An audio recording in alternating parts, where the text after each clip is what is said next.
Hey guys, it's Brian and Mitch again with Shielded Voices. We're back with Adam Meyers. Just FYI, Mitch is playing producer on this. He's having some technical issues, so thankfully I've got a face for radio, and I guess I'll kind of lead this, and Mitch will chime in when he can. So Adam, welcome back, man. It's been great thus far. I'd like to kind of recap where we were. You were coming up to this. Your agency gave you 90 days, and I got to be honest, man. I'm blown away by this. They were nice enough to give you this 90 days, and at the end of the 90 days, you had a choice: you be terminated or quit. But if you're willing, I'd like to back up a little bit and kind of talk more about some of the other coping mechanisms you use that obviously weren't healthy, right? That and why? Like there were some anxieties about going to work. It sounds like just in our conversation earlier. So if you wouldn't mind, man, if you just kind of dive into that and let us know what was going on. Sure. There was one time, I believe it was 4th of July weekend, and I really didn't want to work. One of the things that I noticed with my trauma is fireworks kind of bother me occasionally. Some years are worse than others, but with the 4th of July coming on, I just basically wanted to stay at home, but I knew I was going to have to work a long week and a long weekend and the holiday, and I was thinking about a way to get out of it. So what I did was I took a 12-inch crescent wrench and I hit my knee a few times, enough to see redness and bruising and abrasions, and then I went to the local hospital. Hold on. I'm going to hold back up. Okay. So you're sitting at home. You have like take home car. You're like, you go to work from home at this point. Right. Yep. And you're so anxiety ridden about just going back to work that like you're causing self-injury to have an excuse to not go back to work. Yeah, that's what I did because, over time I thought I can't keep going to work saying I can't be here, or I can't keep using the excuse I don't feel good, I'm sick, and calling in. So I had to come up with something new. And that's what I did that 4th of July week, that 4th of July weekend, as I had that 12-inch crescent wrench and struck my knee a few times, enough that I knew that if I would go into the emergency room, which I did, that they would see an injury, they would x-ray me, which they did. They gave me some pain meds. They gave me crutches and wrapped my knee. And then I got out of work on the 4th of July weekend. You hit yourself hard enough that they're giving you pain meds, because they don't just hand pain meds out anymore. Like you must have really walloped yourself. I did. And man, what hurts me the most now, and why I do feel shame about a lot of the things I did, was because I lied. I lied to my chief that supported me at the time. I let my brothers and sisters down by lying and not working a shift, so somebody else had to cover for me. But at the time, I didn't care. It was all about me. I was selfish. It was all about me. Instead of just saying, you know what, the 4th of July is triggering for me. I can't be in. I don't understand it all, but I can't work. I thought I have to make something else up because I kept using those excuses over and over again.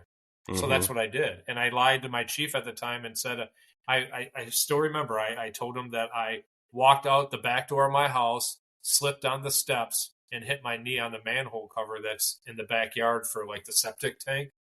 And that's what caused the injury. And I got out of work. Wow. And this is, in like, there's always that, for people in the LE community. I mean, that's why, like for me, I've got 700 plus hours of sick time banked up because I don't call in sick. Yep. You Charlie Mike, you continue the mission because you don't want to let your teammates down, right? Right. You don't, like, as if I call in sick now somebody else got to cover my district on top of their pick your reasoning. So man, I totally understand where you're coming from. Is that of feeling horrible about that, right? Because those are our people. Right. And I've always been the kind of person that even if I really am truly sick, it sometimes takes me hours to call in because number one, I don't think people are going to believe me. Right. Especially if Stigma. you call in on a Friday or a weekend. And Mm-hmm. number two, I don't want to let people down. People depend on me. They need me to be at work. And even when I'm truly sick, it takes me a long time to call in. And I remember, a girlfriend at the time or my ex-wife at the time saying, Adam, you're sick, call in. Who cares what people think? Well, I do, Yeah. because I don't want to let people down. And I don't want people to think negatively upon me calling in sick, even when I'm truly sick. But it came to that I just didn't care. I hurt myself to make sure I got all the work, and it worked, and I didn't have to work. So I mean, it's We've been blessed enough that mental health is a sickness. I use air quotes, right? To where we can take certain days off, sick days, because of our own mental health. So I've definitely utilized that a lot going through PTSD or depression episodes. I knew that I could not show up to work and do my job effectively in the current mindset that I'm in. right. And there were many times that I knew I shouldn't be at work, but I geared up and went to work, jumped in the Correct. squad, and went and hid around the building, hid so nobody knew I was there, and just basically wrote out my shift, hoping and praying I wouldn't get a call. Yeah. Or Because you take that call and you sit on that call for a long time because it's right. easy, and you don't want to engage with the public or engage with anyone. So you'll sit in that parking lot, or Right. you sit in the office, and supervisors get mad at you. And it's like, hey, what are you doing? It's like, I'm working on this report. Well, you've been working on it for 2 hours. It's like, just mentally, I'm not there, but I'm here at work, and I shouldn't be at work. And that should be okay. And it's by and large across the LD community or culture, it's not. Now you're seen as lazy, your short calls. If people could just, I'll just say it square, like if people could just pull their head out of their own ass and have some awareness, and again, I go back to that locking arms and think maybe something else is going on. Maybe, just maybe. And it goes back to that being there for each other thing, but there's a stigma around that, like we talked about. I should have been able to go to work and talk to a supervisor and say, I don't understand what's going on, but I know I can't be here, instead of hurting myself and lie and creating this story so I don't have to go to work. That takes more effort. I hurt myself. I get out of work. I had a doctor's excuse, so they weren't going to make me work. So the end result was I didn't have to be there, which is what I wanted. But that shouldn't be that way. That shouldn't even be in your thought process. If you're going to work and for whatever reason you're just not mentally right, or even if you don't understand what's going on, you should be able to go to your supervisor and say, hey, I don't get it. I don't know why I'm feeling this way, but I'm sorry, I can't be here today. And that should be okay. You should be able to do that, but you can't because of that stigma. You're worrying about what other people are going to think. You're going to worry about being judged. It's that stigma, and that shouldn't be in your thought process. You should be able to be honest about what you're thinking and what you're going through without worrying about losing your job, being judged, anything like that. I agree. And it also takes a true leader to recognize it's the lived experiences that you and I have had, Adam, that we can recognize that people are going through something. And as a leader, should be able to recognize that too and not fault that person. And it's going back to what we talked about is, I've shared my story with other officers, deputies, and you can see a look in their eye that you can recognize yourself that they are going through their own traumas and their own issues, their own suffering, but they're not ready to talk about it. But it's people like you and I that have lived through those experiences. Well, I speak a lot in person. I speak at colleges. I've spoken at jails, sheriff's departments, and I remember speaking in 2022 at a sheriff's department in service, and one of the corrections officers came up to me during the break, and he said, Adam, keep doing what you're doing, because they say they support us, but they don't. They talk the talk, but they don't walk the walk. That's right. And that's when you need to be there for each other. Yes. You need to be able to know it's okay to talk about your mental health, because everybody's going through something. If it's not work related, it's home related, and all that is connected. All of that is just intermingled. And if you have compound that, right? Compound. Right. I've got a, like I got years ago, I was on my way to work, and we don't have take home vehicles, right? I was on my way to work. And when I say on my way to work, it's a 45-minute commute. Like I live in the metro area. So you can't, it's a commute because of traffic. And on my way to work, I got pulled over by a neighboring agency. And the officer was horrible, to be quite honest. I was so taken aback about the lack of professionalism. But, and I say but because even then, I knew in my brain, because I know I do the same job. For all I know, he got up this morning and his wife left him. Right. Right? So you compound that. You go through these personal issues at home that we don't know about. And it's not our business, and I'm not saying it is. But for the general public, I've always just asked, please understand, we're human. We have emotions. We have very bad days at home. And we have to come to work and put on a smile and be professional across the board on all levels. And you cannot make a mistake. Because if you make a mistake and it's caught on camera, and I'm not talking about a detrimental mistake. Let's say I drop an F-bomb during a fight. Let's say I'm snippy with somebody and somebody's videoing that with their camera. And that's all the agency sees or the public sees. You're hung out. You're evil. Yep. And it's like, hold on a minute. This person you don't know what they just came from. And I think as humans across the board, we should take that into consideration for our fellow man. Not just cops, right, but people, period, right? Yeah. I mean, so you do this, you essentially, you bash your knee. How many days will you just take? Was it just the weekend and you were back to work?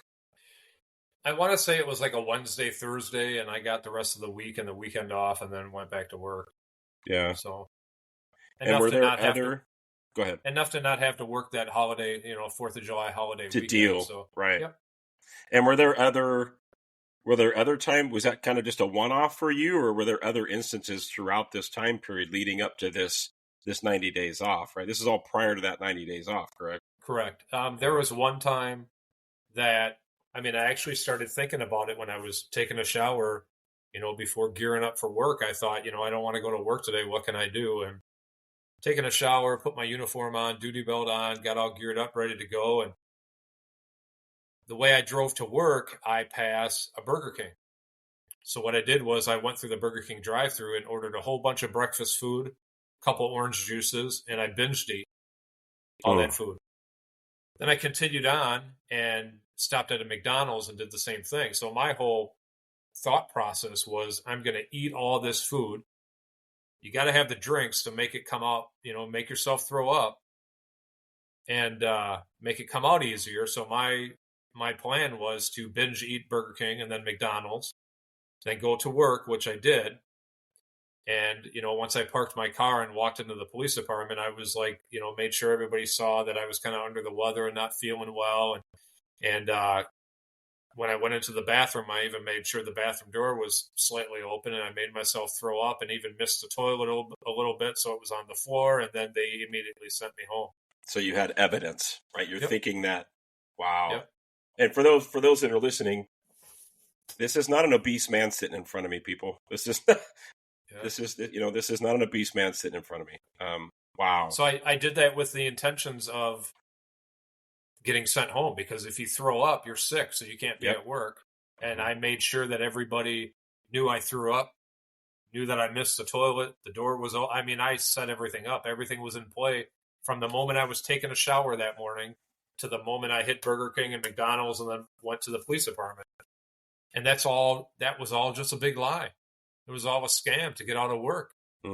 Yet again, I should have been able to go in and say, I can't be here. I need help. I don't get what's going on, but I just can't do it. But did I? No, I made up this elaborate plan to get out of work when I could have simply walked in and said, I'm having problems. But would they have given you help if you would have done it? What, I guess for lack of a better term, the right way, right? Well, I will just say it that way.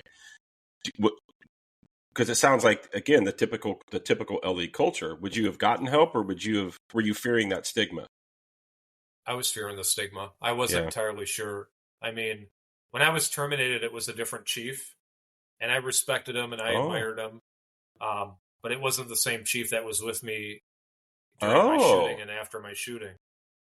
So I really didn't know that much of him. And then when the former chief retired, I knew that chief supported me 100%. I knew he would be there because he had been there for me. And then when he retired, I felt like I lost a part of myself. I felt like I lost the only person that I truly believed supported me and would defend me. And then I had a new chief. I had no reason to believe that the new chief wouldn't, but I didn't know that much about him. I had worked with the other chief for 10, 12 years. So I knew him, and I went through a lot of crap with him, and we had heart-to-hearts about the struggles I was facing and stuff like that. Mm-hmm. And he supported me. And then when he was gone, I was like, what's going to happen now? I felt like the one true person that supported me left, and I had nobody. So I didn't And know it sounds like, how big is this agency? Just for perspective, like how big is this agency? You said it's Racine? No, this is a different agency. This is okay. It's about 3.5, 4 hours away. Okay. The population of the community is about 7,000. Okay. At the time, we had a chief, two sergeants, a corporal, a detective. We had a canine. Okay. 24-hour coverage. Multiple officers on every shift. Okay. And it was located between two bigger communities. Oh, gotcha. Okay. So wow. I can imagine, that can almost, I mean, you feel like it's like a loss, right? It's almost like a career funeral. I mean, he's just retiring, but, Right. And I have to ask, are you still in contact with him today? I'm not. When he retired, I didn't communicate with him anymore. Okay. I'm also not in communication with anybody at the police department anymore. I feel like I've just been completely ghosted. And right. what I mean by that, an example of that is we were all friends on Facebook. And after I was terminated, nobody reached out, nobody emailed me, nobody called, text, nothing. And then I want to say it was probably about 9 months later, and I realized, I'm like, you know what? They're all friends on Facebook with me, but they're not friends. They're not reaching out to me. They're not asking me how I am. I worked with them for 14 years. We went on calls that we could have lived or died on. They knew me. They knew my family. They helped me move. I love these guys and gals. They were my brothers and sisters. And then something like this happens, and they kind of wash their hands of me, and I don't hear from them anymore. And it's the bullshit stigma and stigma is such an ambiguous term. Yeah. Rightfully so, right? Because people, I hear you. It's so frustrating and infuriating. And how many, I know so many guys and gals that we work with, former military. I'm former military, right? Yep. That bond that you create. Yeah. Like, I was in the military in 1990 to 1998. I still know people I was in the military. You know what I mean? Like, why is it's so different in LE? Yeah, I'm at the verge right now of crying. I got that tickle in my throat, the little itchy, runny nose, because I loved working there. I loved being a cop there. Yeah. And I just don't get it. It's like, either. Was all that even real? Did they really even give a shit about me? Right. Because I needed them more than ever before. And when this happened to me, it was just, that was it. And there's, world according to Brian, they're scared. They're scared because of the stigma, because of the culture. They don't want to get involved. They want to protect themselves in their own little bubble. Well, buckle up, baby, because in that job, your bubble is not you. It's the person on your left and the person on your right. And it drives me nuts that we can, the three of us, I've known you for 2 hours. I promise you, if we're sitting in a restaurant together and shit is about to go down, you and I have got each other's back. It's Okay. Absolutely. 100%. Right? The definition of fuck around and find out. Here we go, people. Yep. And then, and again, you dedicate years of your life to an agency, to the people you work with, to when you're, let's say, cast out of the agency, bye, you're gone. Like after everything we just went through, it makes me angry. It hurts, and it makes me angry to hear about. And several months after I was terminated, I spoke at a college near my old police department, and I spoke to the recruit academy there because my daughter was in the recruit school there, and I shared my experience. And then shortly after that, I got a letter from the police department's attorney saying that I shared unfactual information about my termination, that I told everybody that they terminated me because of my mental health, which I never said. It doesn't take a rocket scientist to figure it out. This guy is struggling with mental health. He went on a 90-day leave of absence to what?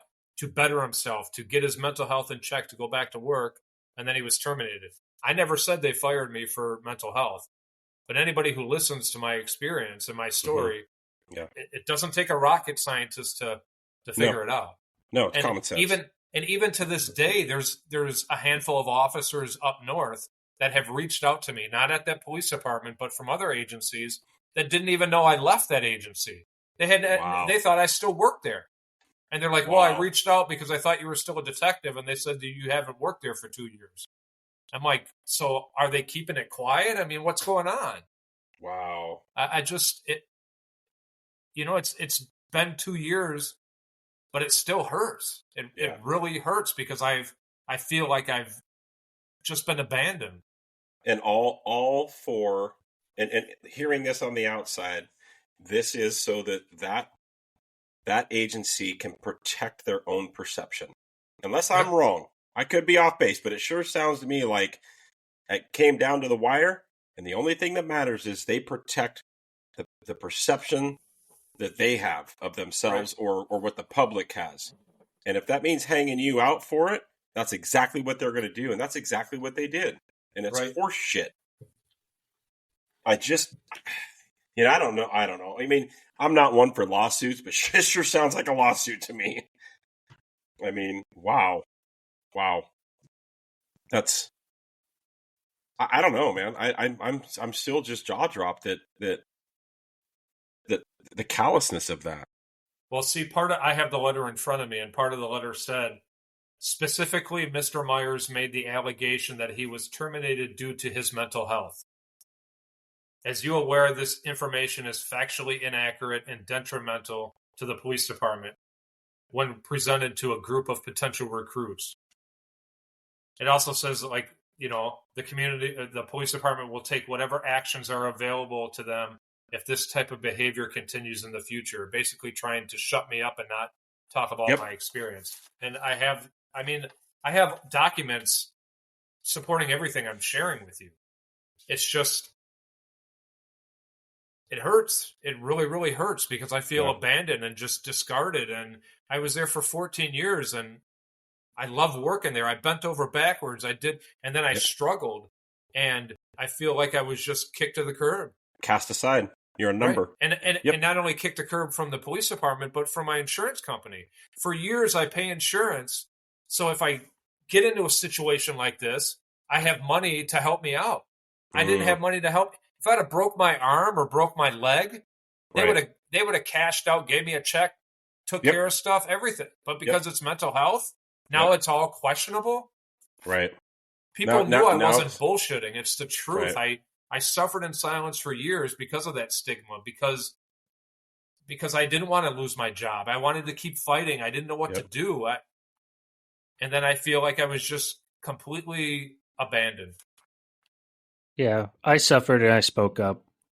And there were a lot of shoulder shrugs when it came to, workers' comp. It's an on-the-job injury, and it's like, well, we don't really know how to handle this. Or it was, well, it's protected now, but we don't know what to do. Right. So there's not a whole lot of knowledge around that. I applied for workers' compensation. I want to say it was the end of February or March 2022. It's almost 2025, and I haven't heard anything. Jeez. Nothing. Yeah. I don't get it. I mean, I do get it. If it was a physical injury, I would have been paid. Because it was mental health, everything's questionable. Yeah, and that's shocking. Mine was approved in a month, and that was after having a PTSD episode. Mm-hmm. You know, and work finding out about it, and I think things got expedited, and I don't know.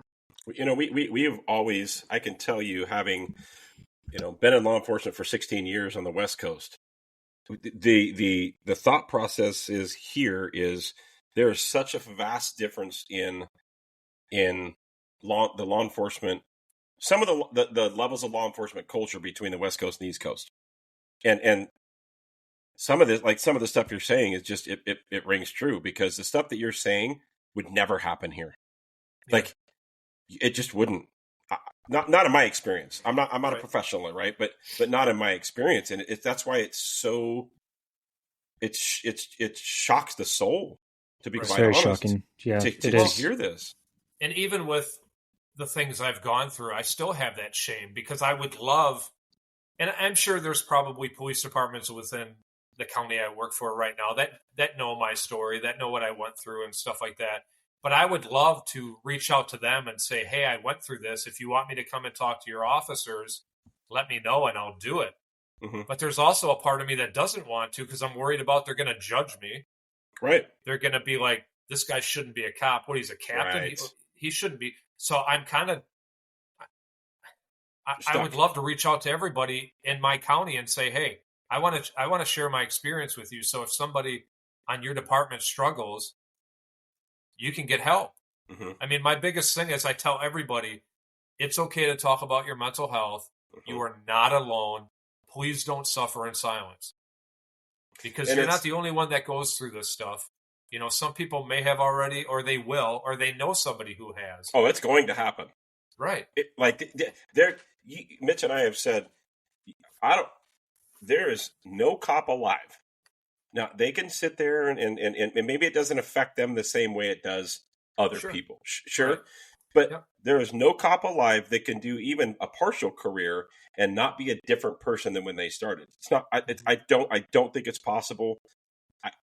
Scientifically, psychologically speaking, I don't think it's possible. You can't see that much death, destruction. You can't taste the iron in the blood and the smells. And come out the same person. I'm not saying it makes you a bad person. You're just not the same person. You're not the same version of who you were.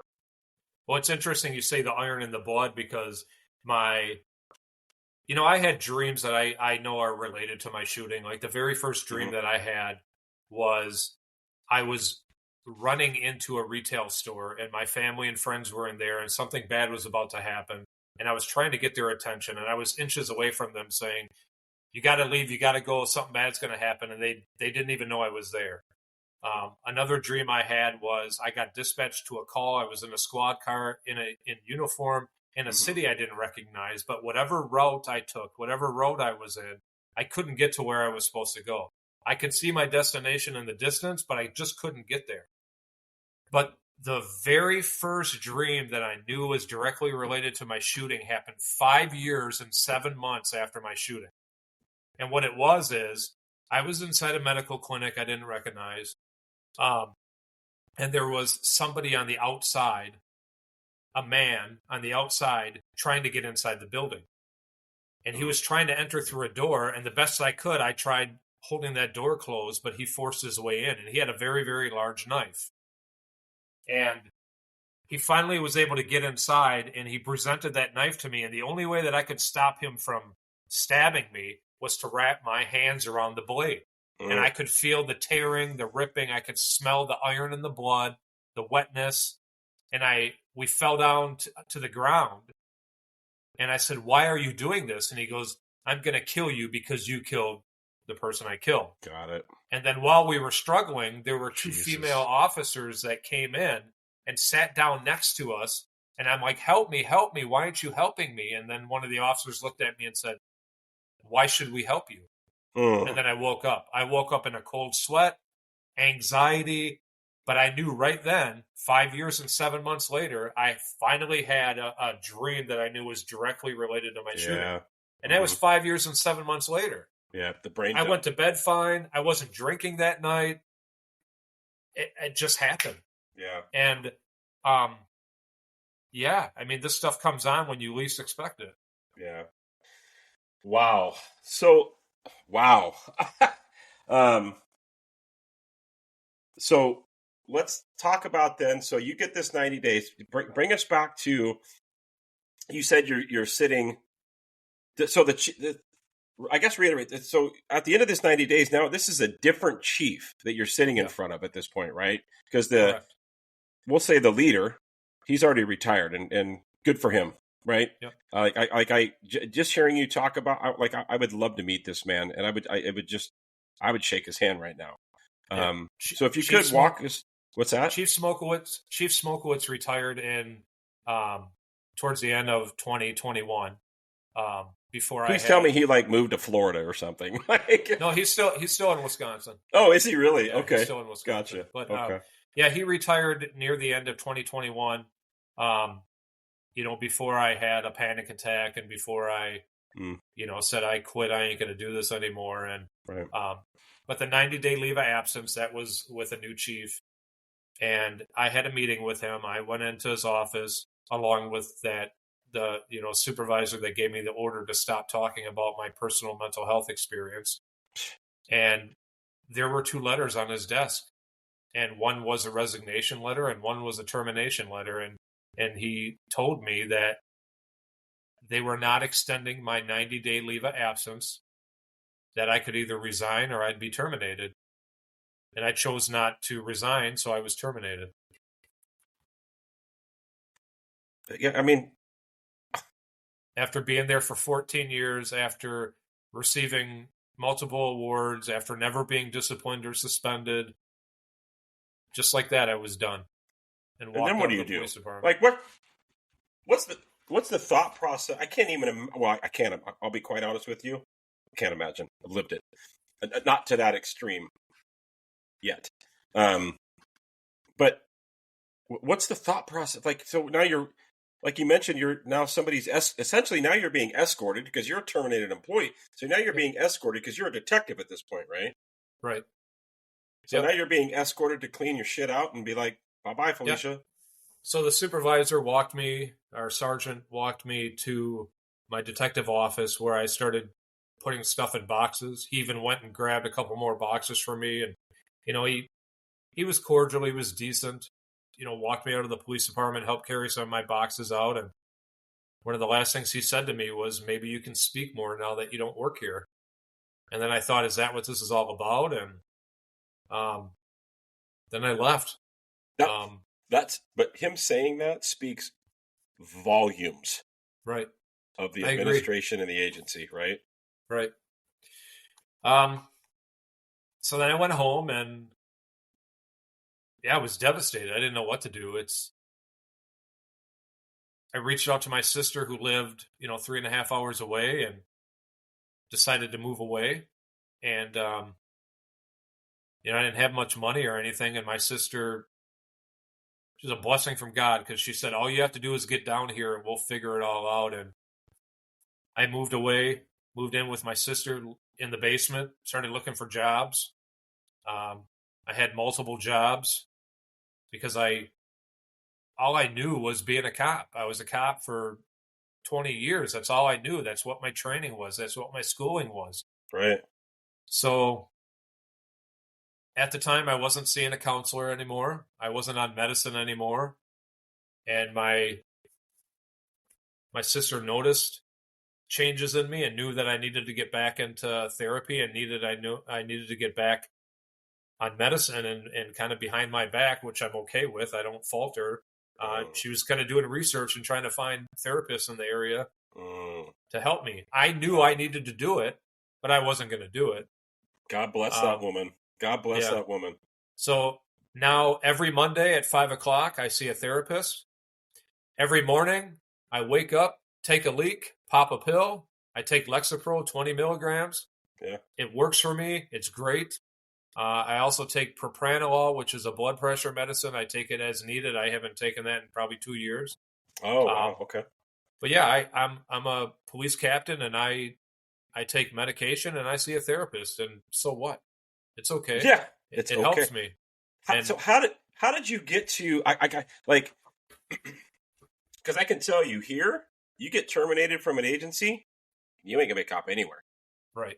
You got And the thing terminated. is, and when I was terminated, to be honest with you, Brian, I didn't even know if I wanted to be a cop anymore. With all the shit Yeah. I went through, I didn't even know if I wanted to. Right. I didn't know. I just didn't know. I thought I was done. Nobody's going to hire me anymore. I'm not even going to apply, because during the interview process, they're going to do a background check. They're going to ask you, why were you terminated? Well, because of mental health. I'm screwed. Nobody wants me. Nobody's even going to take a chance. And like I said, I didn't even know if I wanted to be a police officer anymore. But once I got back into therapy, got back onto medicine, started working through stuff, after about a year, I was like, you know what? Yeah, I want to be a cop again. I still want to be a police officer. I have a lot to offer. I have a lot of training and experience. I have experience that most officers don't, because I did kill somebody in the line of duty, because I did struggle with mental health. I can still do this job. And at the same time, I was struggling with duty disability. A lot of people were saying I should apply for duty disability, through the state and get a disability check. And there were even doctors that said, yeah, I think you might be 50 to 75% disabled. And I'm thinking, I'm not disabled. I can work. Right. I can work. I'm not disabled. So, but after going through therapy and getting back on medicine, I started applying at police departments again. And what I did was I sent out 50 cover letters, 50 state applications to agencies in like a 30-minute driving distance. And I mailed them out. And the next day, a police department called. That first month, 17 police departments called. There was a time where in a 2-week period, 3 agencies from 3 different counties offered me conditional offers of employment. And I picked where I work now. And I got hired, went through training, and quickly was promoted to captain. And that's where I am today. And the reason why I am where I am today is because I put myself first. I took care of myself first. I said, you know what? I've been a cop for 20 plus years. It's still who I am. It doesn't matter what job I have. I'm still a good person. I would still help somebody if I wore a badge or not. But once I got healthy, it's like, yeah, I still want to be a cop because I put myself first. That's why I am where I am today. And it's, we all get wrapped up in, and you said it yourself, right? You're out of this cop job and you're like, holy shit, this is all I know how to do. Yeah. That's a stigma in and itself, because the fact of the matter is the daily duties of your average cop that covers management, the skills that officers and deputies have that would translate into the civilian sector is enormous. I mean, it's almost infinite. I mean, with what we're tasked with every day. And a lot of people ask me, tell me about yourself, Adam. Oh, I'm a cop. No, that's your job. Tell me about you. Tell me about you. Bingo. And it's like, well, I'm a cop. Well, no, you're a dad. You're a son. What do you like to do for hobbies? What do you like to do for fun? Yes. We know you're a cop. That's your job. But tell me about Adam, Well, and how many people, I brought this up in an earlier episode, right? You first become a cop or your friends are proud of you and they introduce you at a barbecue. Hey, it's my buddy Brian. He's a cop. Yep. And I don't go, hey, this is my buddy Billy. He's a plumber. You know what I mean? Like, it's that. It's like, no, I'm not. No, I'm a dad. I'm a husband. I'm a Christian. I love motocross. I love mixed martial arts. I love archery hunting. If somebody tries to take my archery hunting for elk in Oregon away from me, I will fight them to the death. I will absolutely fight you. That's who we are as people. Yep. What we do for a living is not our legacy. Right. I really struggled with that, though, because, you bet. When I got terminated, people would ask me, what do you like to do for fun? And I'm like, I don't know. I really love being a cop. that was like really who I was and what I did and what I prided myself in. And now all that is gone. But it wasn't, because I'm so much more than just my job. Yeah. You know, I'm not going to be a cop forever. I'm 49 years old. So in a few more years, I'll probably retire. And then what am I going to do? A lot of other things. A lot of other things. You know, I'm not just a cop. I'm so much more. I'll be honest, Adam. I'm actually, I'm 52. I started this career late in life. I've been at this. It'll be 16 years in February. I'm excited for what's next. I'm not going to lie. Yeah. I think God's got a plan, and man, I'm okay with that. I'm okay. I don't know what it is, but I'm okay with it. And there are so many people. I mean, look at the statistics of people, not even just in law enforcement, right? People that retire and then they die. Right. Because that's all they know. They put all their eggs into working. It's like, now, everybody that knows me knows there are bigger bull elk in northern Arizona. That's where I'm going to live because it's warmer.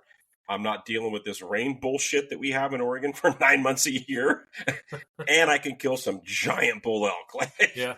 Cool. My wife can come or she can't. It's up to her. I told her that. Follow me or don't. That's where I'm going. So, but, well, good, man. It's so obviously you've come through this. You apply at these agencies. You've come through all these adversities.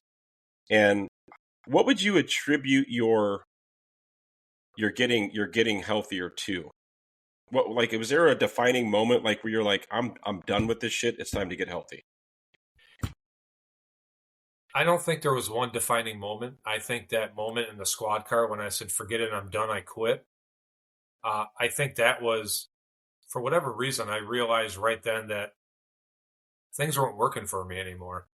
And if I wanted to continue to be a police officer, I needed to start working on myself and getting better. And I didn't know how to do that because I struggled and suffered in silence for so many years. Poor coping, alcohol, drugs, sex, self-harm. But I think that was the time that I needed help. And like you said, God putting you on a path, I truly believe I went through all that shit because of what I'm doing right now. I'll give up my badge and captain bars tomorrow if I have to, but I'm not going to stop doing this. This is more important than almost anything. The book of James 1:1-5 talks about trials and perseverance, and like the two books that I use so much on duty when talking to people, what we call clients, the people that we deal with, the public, right?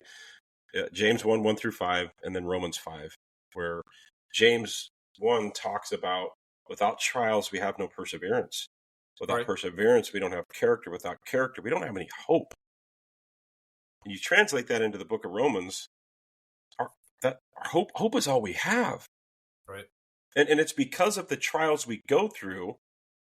The beginning is trials, the end is character. If we don't go through trials, we wouldn't build any character whatsoever and persevere and have that hope. So I agree with you, right? It's just to me, it's a biblical testament that just in talking to you, Adam, I wholeheartedly believe that let's make no mistake, God doesn't put bad things on us. Yeah. The adversary does that, but God takes those bad things and turns them into this. Turns them into good things. I agree with you, Brian, because there was many times when I went to bed and I prayed to God I wouldn't wake up. Yeah, when I was struggling. Mm-hmm. My duty weapon is a 40 caliber Glock Model 22. I easily put my gun to my head a dozen times. Easily. Jesus. Oh. Mainly when I was intoxicated. But what I would do is I'd remove the magazine and clear the chamber and put my gun to my temple, and I just wanted to hear that metallic click. Wow. I really didn't have any intention of dying by suicide, but I did that. But then I think, how many times did I do that when I was so intoxicated that I don't remember? Oh. What if I would have accidentally not cleared the chamber? So that's a possibility. But I totally believe that God helped me get through all this so I can do what I'm doing now. Yeah. And amen. It is important work. And I want people to know that it's not easy for me to sit and spill my guts about everything. I hear it from a lot of people. Oh, it's so great what you're doing, and it's so brave of you, and you're resilient, and yeah. But after we're done talking here, I'll go in my room and be like, man, did I say this? And kind of get a little anxious and worried that people are going to judge me. Mm-hmm. But that's not enough for me not to do this, because it's so important. It's really, really important to get the word out there that it's okay if you're struggling with mental health. Yeah. There's so many resources out there. Not only that, is if you know somebody who is, with technology nowadays, you can text them, you can email them, you can. Yeah. There's so many ways to say, hey, buddy, I'm thinking about you. Yep. If you need Yep. anything, let me know. But people don't even do that. I mean, they're that's scared. They're scared. Yeah. It takes what, 10 seconds? Hey, buddy, I'm thinking about you. Let me know if you need something. Hit that send button. And they don't even do that. So I'm living through that right now. Yeah. So I know exactly what you're talking about. If you can't face to face, hide behind your phone, hide behind your email, but Right. still reach out and let them know that you're thinking of them and that you care about them, because that really means a lot. Even if they don't admit it does, it does. Yeah. That really helps. It's funny. You find out in a hurry, right? All of these things that we've talked about, being on administrative leave or mental health issues or that cast out, you find out, and I mentioned this in previous episodes, you find out in a hurry who your friends are and who they aren't. Right. Because the people that reach out to you, in my experience, are the ones that you would have never thought would have reached out to you. The people that don't, you're like, what the hell? Well, and something that I struggle with too, and I know that day's coming, is my daughters still live up north near that community. So, and I go and visit them, often. So I know that eventually I'm going to go up and bump into somebody from the police department at a grocery store. Yep. What am I going to say? I don't know. Am I going to ignore them? Am I going to be cordial? Hey, how you doing? I'm still really hurt, and it's been years. I just, to be abandoned like that, when you really, truly cared for these people and it feels like they don't even give a shit about you, it hurts. It hurts. Yeah. It hurts. Yep. The other thing, I know, easier said than done, but forgiveness is not about them.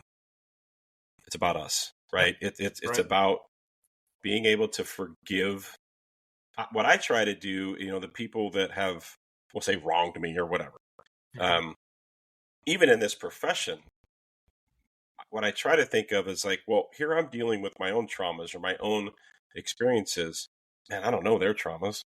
True. And I try to remember that, instead of, it's okay to be hurt, but in the hurt, I try to remember, you know what?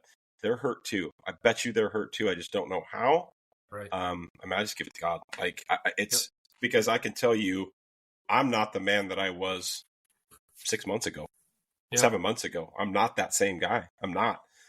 People listening to this that know me, they're going to be like, bullshit, because they've known me for so long. But but I'm telling you, that's the thing with me too. I don't have casual sex. I don't abuse alcohol. I don't smoke marijuana.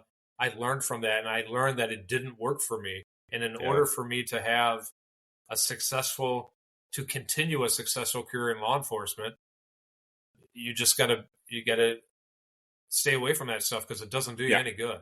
No. And what's crazy is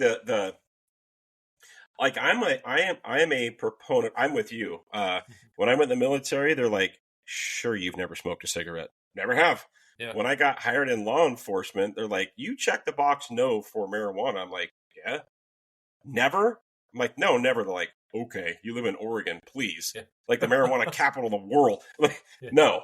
However, with all the science and studies that are out there now, what's crazy with the laws, and I don't know what it's like in Wisconsin, but marijuana is legal in Oregon. Not for cops. Right. Not for cops. By agency policy. Sure. Yep. Not law, right? But it's crazy because agency policy, what they stand behind is, but it's against the law federally, so we can't. Well, that's weird. We don't enforce federal laws, so that has no bearing. They use it.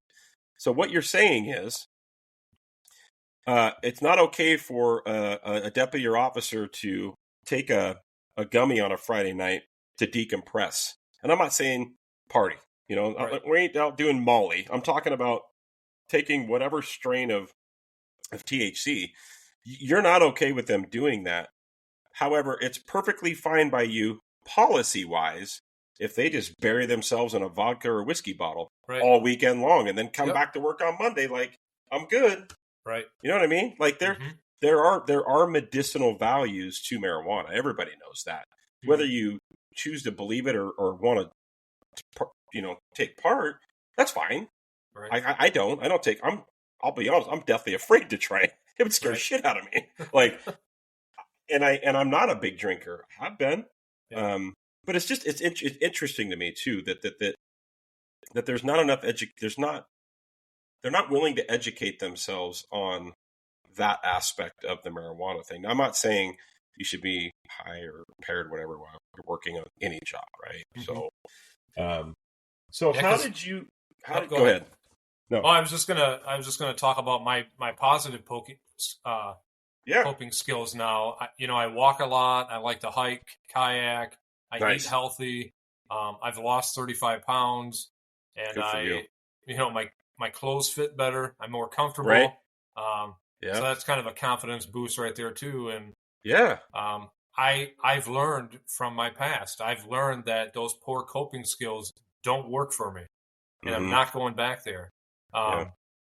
It didn't help. It only made things worse. It may have felt like it was working momentarily, but it did nothing but cause me more anxiety, more stress, more depression, more worry. It Mhm. just wasn't helpful at all.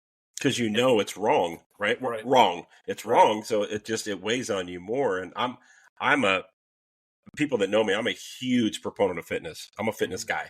Love fitness. Love teaching fitness. And I'm not some giant roided out guy. I'm fit, and I love fitness. And exercise has been a huge stress combatant for me. Oh, Between sure. I mean, right? It's between exercise, meditation, prayer time. But some of the things that you keyed on, like in reading your bio, is that support circle. That is so huge. Knowing that you're not alone and that these people, no matter what you do for a job, these people still love you. Right. And that's all that matters. It's Well, all that matters. My current chief, Sean McGee, he supports me 100%. And our police department has a lake patrol. And I remember the moment we kind of had that heart to heart. We're out on the boat and he goes, I know you speak about your mental health and I'm okay with it. I support it. If you want to continue to speak, go right ahead. You can even wear your uniform if you want. Yeah. And I was like, wow. And he does. He absolutely supports me, and it's a great feeling. It's one of the only reasons why I could be here talking with you today is knowing that he's read some of my articles that I wrote. He's watched some of the podcasts I've been on, and it's okay. He understands that I struggled and that I'm not that way anymore. But then now I have a mission to go out and let everybody know that it's okay to talk about your mental health. It's okay to get help. Don't suffer in silence. And Chief McGee supports me, and it's great. I'm really blessed. I truly am blessed to have a chief like that now. Jeez.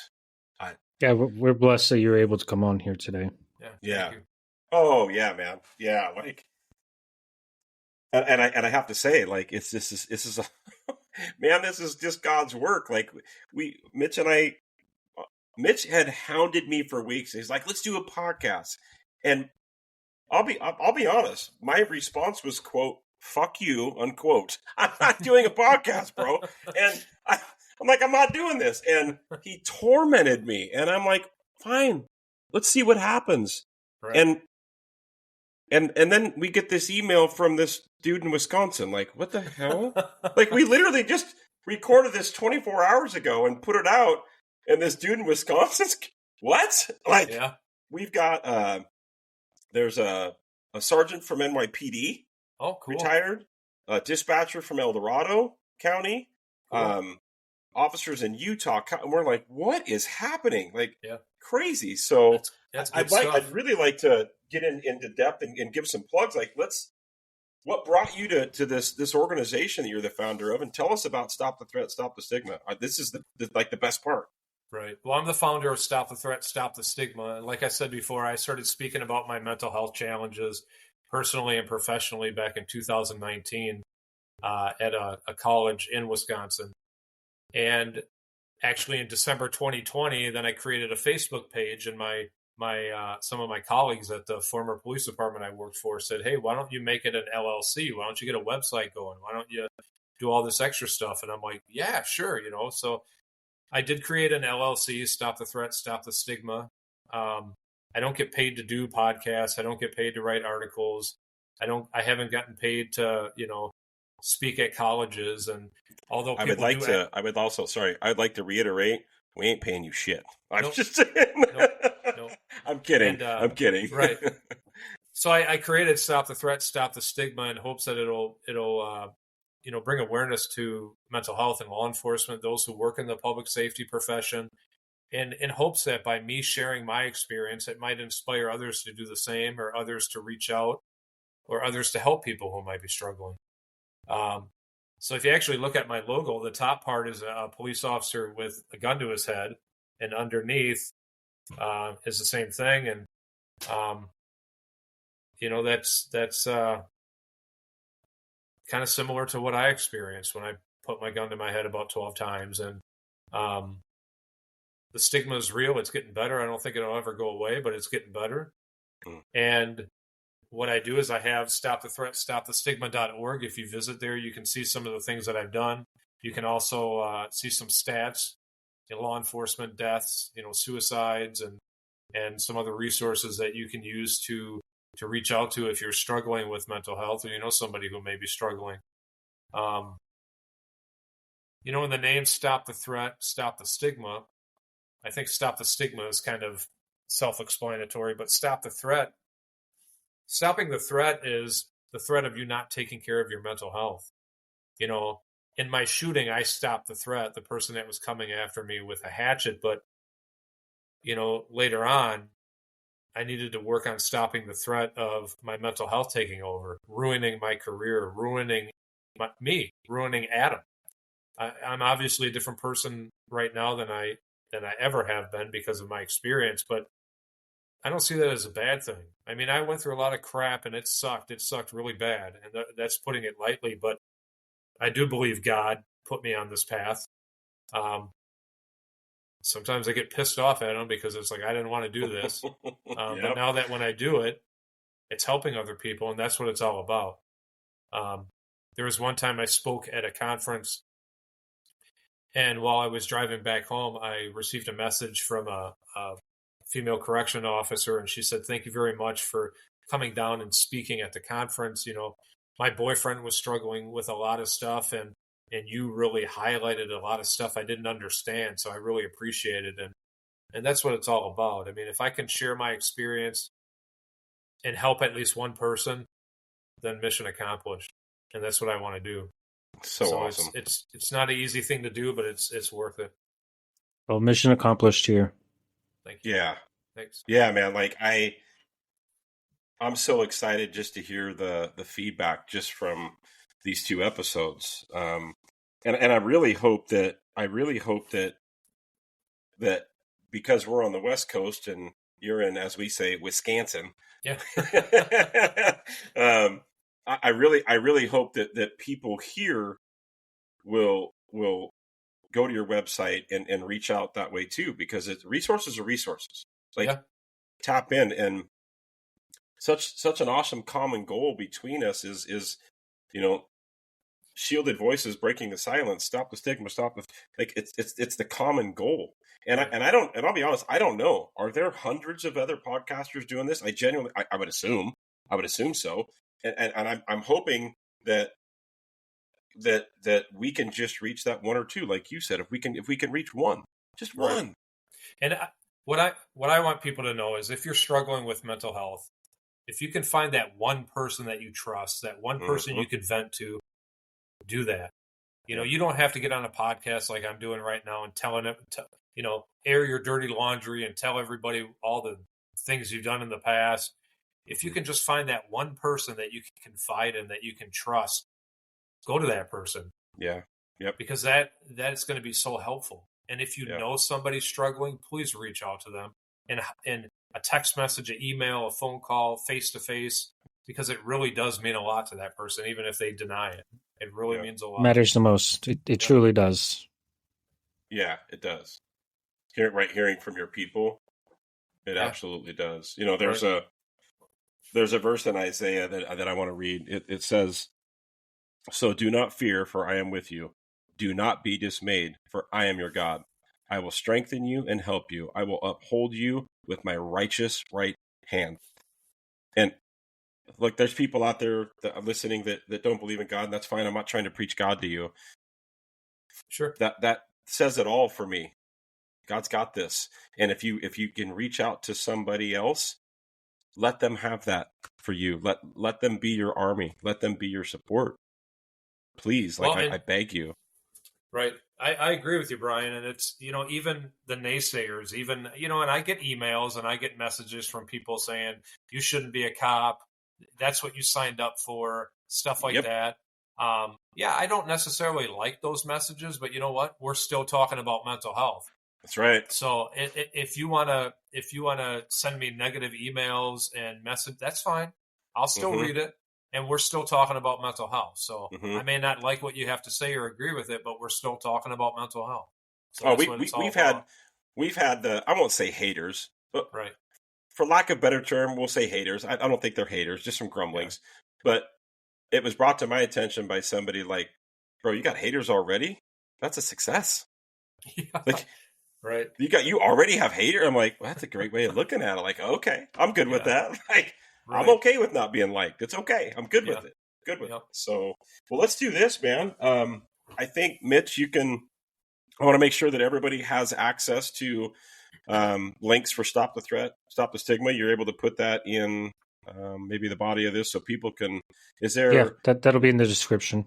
Yeah. Does that allow people to contact you directly, Adam, or is it something just where they just visit a website to get resources? Yeah, they can visit my website and send me a message either through the contact form, or you can also email me at adam@stopthethreat.stopthestigma.org. So awesome. Yeah. Awesome. So good, man. This was so awesome. What I do with a lot of people too, once we start chatting, sometimes I even give them my cell phone number, personal cell phone number, and reach out and text back and forth and stuff like that. So it's, and I've got messages from Germany and Australia and Canada. Oh, wow. And so that's what really makes me know that it's not just an issue in the United States. I mean, somebody could live thousands of miles away and be a police officer in another country and still struggling with the same stuff that us Americans are struggling with. So it's like, that's just reassuring that it's not just awesome. Here, it's everywhere. Yeah. Yep. Well, hopefully then, maybe we can, we collab with this. Maybe, I don't know if you have maybe you put a link for this podcast on, there'll be 2 episodes. We got part 1 and part 2. Maybe you can put that on your website so people can hear you talk about it on your website at the same time. Yep. It'd be awesome. I'll put it on my website, on Facebook. I'll share it all over the place. So absolutely. Just so that more people can hear you actually. I mean, I know you've done seminars, you've done, articles, but man, the more we can put your message out there, man. So awesome. I love what you guys are doing, and I really appreciate you giving me this opportunity because, we love having you, man. If I can just help one person, that's good stuff right there. That's our common goal. Goal. Yeah, for absolutely. Sure.